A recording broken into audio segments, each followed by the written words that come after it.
స్టేషన్లో లగేజ్ అంతా పెట్టేసుకుని మీనాక్షమ్మ టెంపుల్కి అయితే వచ్చేస్తాం. ఇంకా వెళ్ళిపోతున్నాం కదా, ఎప్పుడు దర్శనం చేసుకున్నాకే వెళ్తాం మేము. టికెట్ కౌంటర్ అయితే లోపల ఉంటుంది.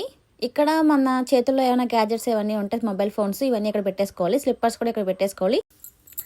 మేము నుంచి పిక్ దిగింది అయితే ఈస్ట్ టవర్ అంటారు, తూర్పు గోపురం. 4 గోపురాలు అయితే ఉంటాయి. ఒక్కొక్క గోపురం మీద 1000 శిల్పాలు అయితే చెక్కు ఉంచుతారంట. ఇక్కడ తమిళనాడులో గుళ్ళు ఎంత బాగుంటాయంటే, ఎందుకంటే ఇక్కడ కొండ ఎక్కువ ఉంటాయి కదా కొండలు, ఆ కొండల్ని శిల్పాల కింద చెక్కి గుడుల కింద చెక్కారంట. చాలా బాగుంటుంది, లోపల చాలా కూల్గా కూడా ఉంటుంది గుడి.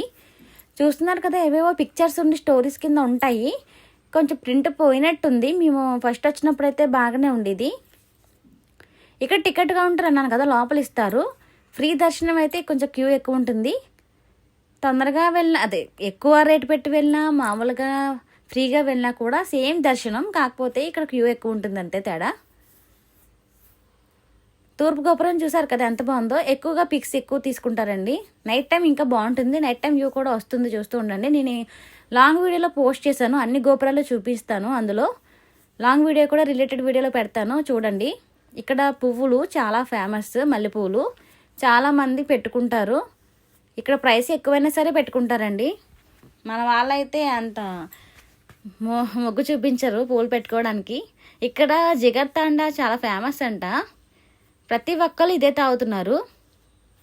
మేము కూడా తీసుకున్నాము, బాగానే ఉందండి, టేస్ట్ అయితే బాగుంది.